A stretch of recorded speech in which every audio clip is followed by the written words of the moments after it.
Merci d'abord à Marine pour son intervention parce que c'est vraiment, je pense, l'enjeu de notre temps, en fait, de comment est-ce que on réfléchit le droit, c'est-à-dire les règles communes qui nous régissent, tout en intégrant dans nos réflexions, en fait, les évolutions de la planète et de notre civilisation aussi. Quand je dis civilisation, ça veut dire un peu ce que, je sais pas si c'est ce que tu disais, cher Marie, mais c'est un peu qu'il n'y en a pas une seule.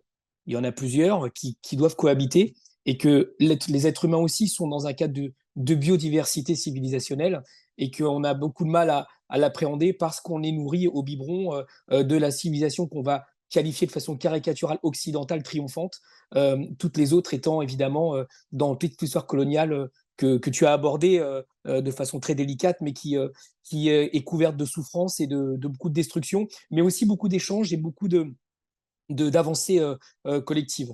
Je ne vais pas avoir l'outrecuidance ici de raconter les spaghettis qui viendraient de Chine du Maghreb, etc., et qui ferait qu'on serait des grands mangeurs de pâtes au niveau de la planète, parce que c'est pas tellement mon angle, quoique.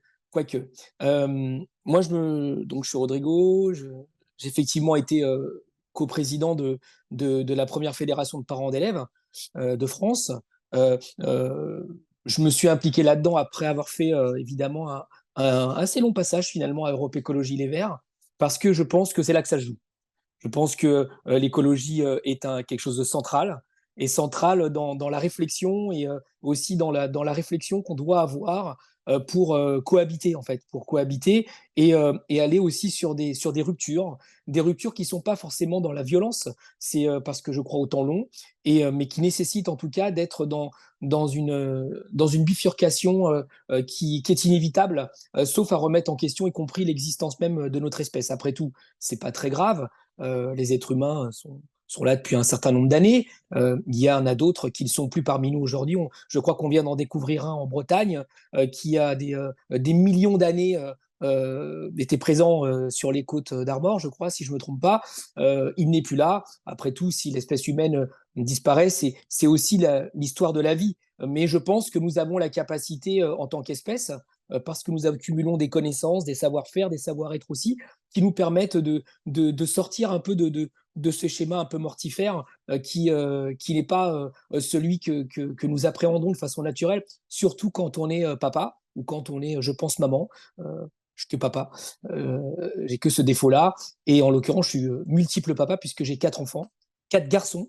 Donc, inévitablement, en tant que père, ça interroge sur le rôle éducatif que je dois avoir avec eux, et notamment comment est-ce que je leur permets aussi d'appréhender le monde, évidemment, avec leur propre focale, mais aussi en, en étant les héritiers, d'une certaine façon, des chemins que nous avons pris les uns et les autres pour affronter le monde. Alors, pour ça, c'est pour cette raison que j'ai appelé ce livre Passeur de monde, parce que du haut de mes jeunes ou vieux 50 ans, ça c'est selon comment on se passe dans la focale, j'ai eu à passer par plusieurs mondes.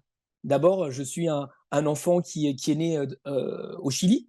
Donc évidemment, quand vous venez du continent sud-américain, même s'il y a beaucoup de points communs, notamment du point de vue du droit, puisque le code civil chilien, le code civil napoléonien, pour prendre c'est un peu ces repères-là, quand on arrive à Paris et puis en banlieue, et ben, on passe de plusieurs mondes en fait. Et à chaque fois, on doit s'adapter, et c'est bien normal qu'on s'adapte. Et le chaînon qui m'a permis en fait d'évoluer dans cette société nouvelle pour moi qui était la France, la société française, la République, la démocratie, et ce qu'on appelle maintenant les valeurs de la République, j'y reviendrai tout à l'heure, eh bien, fait que le seul outil institutionnel qui nous réunissait tous, c'était l'école. Pourquoi? Parce qu'en France, c'est pas le cas dans tous les pays du monde, on a l'obligation d'aller à l'école. Donc à partir de là, les enseignants sont des éducateurs, ce qu'on appelle des co-éducateurs, du point de vue de la fédération que j'ai co-dirigée. C'est une loi d'ailleurs que nous avons obtenue, la loi de la coéducation qui a été obtenue en 2015, c'est-à-dire qu'elle reconnaissait aux parents et aux enseignants la qualité d'éducateur des enfants, et qu'il fallait évidemment travailler ensemble pour permettre à ces enfants de passer tous les mondes auxquels moi j'ai eu à faire face. J'ai évidemment, en tant que quinquagénaire maintenant, eh bien, connu aussi la chute du mur de Berlin, que mes enfants n'ont absolument pas connu, avec tout ce qui va avec. J'ai côtoyé beaucoup de personnes qui ont connu la Seconde Guerre mondiale, qui est aussi passer d'un monde à l'autre. Je pense évidemment dans mon propos à la Shoah, je pense à tous ces, quand tu parles de négation de l'humanité, on est vraiment dans le cœur du, et d'ailleurs c'est un sujet d'une ardente actualité. Je passe de monde aussi, comme je l'ai expliqué tout à l'heure, de monde parisien au monde banlieusard, puis à nouveau monde parisien, c'est-à-dire que tout ça fait que on passe de monde en autre et que à travers cela, je parlais de mes enfants parce que je suis aussi issu d'une société culturellement machiste, voire phallocratique, patriarcale, qu'est la société latino-américaine. C'est toujours pas fini d'ailleurs, et qu'à ce titre-là, quand vous avez 4 garçons, eh ben, c'est un chemin que de leur expliquer que eh ben, le machisme, maintenant on a le phénomène MeToo, on a tout ça qui arrive, ce qui n'est pas un phénomène d'ailleurs, c'est juste une évolution normale de notre civilisation, je pense, c'est heureuse. Eh ben, on doit, comme disait le philosophe Derrida, se déconstruire d'une famille qui m'expliquait à l'âge de 15 ans qu'il fallait que je sorte de la cuisine parce que c'était pas la place des hommes. Donc tout ça, c'est un héritage. C'est pas grave, ça fait partie de ce qu'on est. Et la question, c'est comment est-ce qu'on travaille pour passer d'un monde à l'autre. Et je ne crois pas à la société du clash. Je ne crois pas à la société d'Instagram, je ne crois pas à tout ça. Je pense que la démocratie, qui est notre bien commun, doit organiser la discussion comme celle que nous avons aujourd'hui. Une discussion qui se nourrit aussi des discussions des uns et des autres avec une sorte de bienveillance pour faire en sorte de construire du commun. Alors, pour revenir au livre, dans quel monde nous passons, moi j'identifie 3 choses qui sont assez centrales de mon point de vue, mais qui sont discutables et discutées d'ailleurs. Je pense d'abord à la question de l'écologie. Parce qu'on ne peut pas aujourd'hui concevoir une évolution de notre civilisation sans prendre en compte cette dimension centrale qui est évidemment sous-jacente à la prédation de la nature, à tout ce que tu as décrit tout à l'heure, à l'asservissement d'êtres êtres humains pour notre utilité. Tu as parlé d'utilitarisme clairement. Je pense qu'aussi nous avons changé de civilisation à travers une révolution technologique qui apporte autant de ruptures et de changements dans nos vies que l'a fait l'imprimerie en son temps, pour prendre cet exemple-là, ou la voiture plus tard, qui est le numérique. La technologie numérique a profondément bouleversé nos rapports, que ce soit nos rapports au temps, nos rapports à la distance, nos rapports aux autres, le rapport à soi-même et le rapport au monde. Donc si on ne tient pas compte de ces ruptures-là, je pense que si on ne comprend pas qu'on a changé de civilisation, c'est très difficile de se projeter dans ce qui vient, parce qu'il faut savoir aussi d'où on part. Ça, c'est le troisième volet, c'est la question des discriminations. Discrimination parce que on ne peut pas continuer à avoir une société qui continue à accepter les rapports de domination qui sont des rapports de domination hérités du XXe siècle. On ne peut pas continuer là-dessus, sauf à accepter une situation de violence comme celle que tu as expliquée tout à l'heure sur la Guyane, c'est-à-dire une violence d'abord physique, la colonisation, une violence institutionnelle, et aussi une violence démocratique, puisque quand on organise l'impasse, eh ben, c'est une violence extrême parce que ça crée aussi une confrontation qui peut redevenir physique derrière. Et donc, on est dans un cercle complètement mortifère qui ne permet pas de prendre en compte, je pense, ces 3 dimensions. Qu'on soit en France, en Guyane, au Mexique, au Chili ou en Chine, je pense que ces 3 dimensions sont celles qui sont non pas les moteurs de l'histoire, mais qui structurent beaucoup l'opinion et qui cristallisent aussi beaucoup les confrontations. Une fois que je dis ça, parce que je pense qu'il y aura beaucoup de choses qui viendront dans la discussion tout à l'heure, je me suis ce livre que j'ai coécrit, en fait, même si c'est moi qui le signe, je dis coécrit parce que c'est un livre qui réunit à la fois des discussions que j'ai entretenues avec des personnes qui ne sont plus là, notamment des philosophes, des auteurs de science-fiction, des lectures, en fait, des films que j'ai pu voir, qui nous renvoient aussi à la dimension culturelle, quand je parle de culture, là, au sens propre du terme, qui influence aussi nos visions. Et c'est une discussion qu'on a avec les auteurs qui le font. C'est aussi une discussion que j'ai avec les personnes avec qui je travaille. C'est pour ça que le premier livre que j'ai écrit, Comment faire entrer le 21e siècle dans l'école, c'est un livre que j'ai coécrit avec Nathalie Laville et avec Édouard Godot parce que d'abord, c'est des copains et que c'est je pense qu'on discute beaucoup avec ses copains parce que les copains au sens de Brassens, c'est aussi ceux avec qui on peut se permettre d'avoir des discussions qui ne sont pas vues sous l'angle de l'auto-restriction. On n'a pas peur du jugement. On ne se sent pas jugé avec les copains. On a le droit de dire des conneries aussi. Et je pense que c'est important aussi de se tromper. Et quand je vous dis ça, c'est que pour venir à l'école, c'est que l'école n'est plus le lieu de ça. L'élu n'est plus l'école de la discussion, l'école n'est plus le lieu de la délibération. L'école, comme disait Illich, soit on l'accepte parce qu'elle nous permet d'accepter d'être jugé par des bureaucrates. On est en plein dedans quand on est à l'Assemblée nationale. Mais c'est un lieu dans lequel les enseignants ne sont plus des bergers de lettres, comme en convoquant Heidegger, qui permettent en fait aux futures générations de trouver leur propre chemin, leur propre voie, même en se trompant. Hein. On ne peut pas dire que les enfants d'hier ont fait parfois des choses formidables à l'âge adulte. Donc, vous voyez, un enfant peut se tromper parce qu'un adulte peut aussi se tromper. Et donc, cette place toute puissante d'un adulte doit aujourd'hui être questionnée, non pas pour remettre en question l'autorité, mais je pense qu'il y a une confusion entre autorité et autoritarisme, qui sont deux concepts différents. L'autorité, c'est une personne tutélaire qui nous permet de nous élever, donc de choisir notre voie, notre chemin, aussi nos visions. L'autoritarisme convient en fait d'avoir dans une classe ou dans un établissement, dans un espace institué, un rapport de domination, juste parce qu'il y en a un qui est adulte et l'autre pas. Du coup, ça m'amène, à travers cette école, à aller sur l'idée que les enfants et les jeunes sont un sujet politique à part entière. Un sujet politique à part entière, ça veut dire qu'ils ont des droits. Alors la France reconnaît ces droits, par exemple dans la Convention internationale des droits de l'enfant. Les jeunes ont des droits aussi, mais pas au même âge. Par exemple, à 16 ans, vous avez le droit d'aller travailler. Par contre, vous n'avez pas le droit de voter. À 18 ans, vous avez le droit d'aller voter, mais pas forcément le droit aux États-Unis de pouvoir le faire. Vous voyez, donc la question de l'âge aussi est centrale, et que ça met en avant aussi la représentation qu'on a de la jeunesse en fonction des cultures, des pays, des civilisations dans lesquelles nous sommes. Et donc, je pense que les enfants et les jeunes ont un droit inaliénable qui est celui de pouvoir exprimer leur opinion et devenir un peu des commanditaires dans un rôle démocratique, qu'on ne convoque pas à chaque moment électoral, mais de les faire participer et de les faire décider à des projets dont les élus ont l'obligation de mettre en œuvre, parce qu'après tout, ils peuvent aussi décider de ce dont ils ont besoin.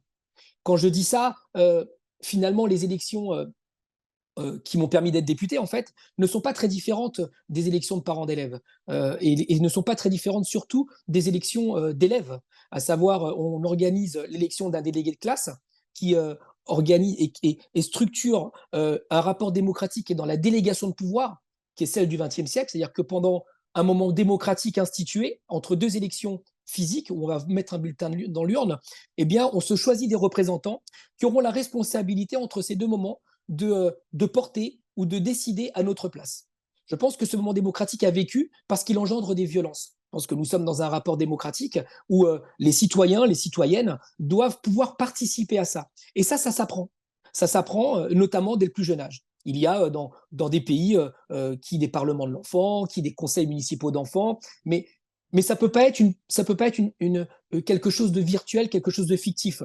Quand tu parlais tout à l'heure, Marine, de la Guyane, qu'on organise un moment institué démocratique où on met les citoyens pour parler de l'attribution des 400 000 hectares, si je ne me trompe pas du chiffre, on ne peut pas dire et organiser les choses pour que ça ne fonctionne pas.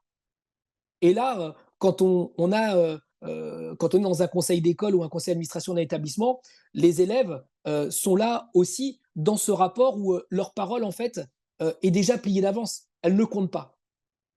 Quand on est dans une élection de parents d'élèves, c'est un peu pareil. Leur voix, on l'écoute, mais on ne l'entend pas nécessairement. Et on l'entend pas nécessairement, et je pense que c'est pour ça que je suis passé d'un monde à l'autre, c'est-à-dire du monde d'abord politique, j'ai dit que j'étais à Europe Écologie Les Verts, au monde associatif, puis de revenir dans l'arène politique, parce que justement, c'est comment est-ce qu'on utilise ces places-là pour construire autre chose. Les jeunes diraient pour hacker la politique. Moi, je dis juste faire de la démocratie au sein des institutions qui le nient. Et je donnerai un exemple, peut-être qu'on parlera du Mexique et du Restata, parce qu'après je vais être trop long. Là, j'ai organisé avec un jeune qui est un jeune d'un lycée pro, que j'ai connu justement quand j'étais parent d'élève, hein, enfin en responsabilité, parce que je suis toujours parent d'élève. Euh, c'est euh, c'est un jeune qui était en lycée pro, et on convenait à l'époque que c'était quand même extraordinaire que alors que ça représente plus de 40% des bacheliers, hein, les lycées professionnels en France, eh bien, ces élèves-là n'aient pas accès à la philosophie. Ça a été institué. On leur a retiré la philo. Il n'y a que la seule discipline, finalement, qui leur permet d'avoir un rapport à eux, un rapport au monde, un rapport aux autres de façon conceptuelle, j'ai envie de dire, de réfléchir autrement que sur Snapchat, etc. Parce qu'on dit que les jeunes sont tous sur Snapchat, c'est pas vrai. Il y en a beaucoup qui lisent, en fait, contrairement à ce qu'on pense. Il y en a beaucoup qui discutent entre eux aussi. Eh bien, on arrive à la conclusion que notre système éducatif sépare la tête et les mains. Et je pense que ce soit dans l'écologie, dans le numérique ou dans les discriminations, on ne peut plus avoir un système scolaire qui sépare en fait le bon grain de l'ivraie, les cabossés du système qu'on balance dans le pro parce que c'est les mauvais élèves, sauf que les mauvais comportements, qui ont les mauvaises façons de s'habiller, les mauvaises façons de parler, et que le lycée général reste réservé à celles et ceux en fait qui ont intégré les codes de domination de l'école et qui sont destinés finalement à être dans les bons métiers, c'est-à-dire les métiers qui sont propres et les autres les métiers qui sont sales. Je suis un peu caricatural dans mon propos, mais pas complètement. Pas complètement. Alors, avec Dylan, il s'appelle comme ça, il a un prénom, on a décidé de travailler avec l'institution scolaire, parce qu'y compris à l'école, tout ce que je suis en train de dire en termes de rapport de domination et d'outils institutionnels qu'est l'école pour les reproduire, en fait, est fortement remis en question et par les enseignants, et par les élèves, et aussi par les équipes de direction. Parce qu'ils voient bien que leur modèle arrive à bout de souffle, en fait, et qu'on a besoin aujourd'hui de le changer. On a besoin de remettre en question l'élitisme républicain, on a besoin de remettre en question la méritocratie républicaine, on a besoin de remettre en question, en fait, l'inversion de la responsabilité, à savoir que c'est celui qui n'a pas les bonnes notes qui est responsable de ces mauvaises notes. Vous voyez, là, vous pouvez faire des parallèles avec la gestion d'Emmanuel Macron, de l'inversion de la responsabilité sur les victimes de ce qu'il met en œuvre. Et donc, on a décidé avec lui de contacter des enseignants avec leurs élèves pour faire des propositions de loi. Et donc, ils ont bossé pendant plus d'un mois et ils sont venus les présenter. Alors, on devait faire à l'Assemblée nationale, mais inondation aidant, les canalisations de l'Assemblée nationale ont toutes pété, donc la salle qu'on devait occuper en fait était envahie par les eaux, comme quoi c'était un peu précurseur de ce qui se passe à Valence, c'est-à-dire que même l'Assemblée nationale aujourd'hui n'est pas en mesure de supporter des trombes d'eau qui tombent de façon rapide et excessive dans la capitale. Une fois que je vous dis ça, ça a été présenté, et ce que je peux vous dire par témoignage, c'est que les propositions de loi qu'ont fait ces lycéens, sans la présence du député Arenas, hein, ils l'ont fait eux-mêmes avec leurs enseignants, étaient d'une qualité, mais que même beaucoup de députés devraient s'inspirer. C'était techniquement bien, quasiment parfait. Après, il y a ChatGPT pour les remettre dans l'ordre si c'est besoin, parce que ça travaille très bien, ChatGPT, sur ces aspects-là. Et surtout sur le sujet qui était abordé. C'était des sujets qui étaient vraiment liés à ce qu'ils vivaient, à ce dont ils avaient besoin pour améliorer le lycée professionnel. Et je pense que quand vous avez des jeunes qui sont, comme j'expliquais, les cabossés des systèmes, ceux dont personne ne veut, ceux qui sont mis dans les voies de garage, ceux qui n'ont pas le choix de l'orientation, ceux qui sont y compris dans l'orientation genrée des filières scolaires, eh bien, quand ces jeunes-là sont capables de produire des lois qui sont du niveau de ceux qui ont fait le lycée général, je me dis que le système est à bout et qu'il faut aller vers un lycée unique. Un lycée dans lequel tous les enfants ont un tronc commun, et après, un 20 sur 20 en mécanique vaut autant qu'un 20 sur 20 en français. Et ça, c'est profondément ancien, parce que les mouvements d'éducation populaire le prenaient déjà au XXe siècle, mais qui n'a jamais été mis en œuvre, et je pense que c'est notre responsabilité d'aller vers ces sujets-là.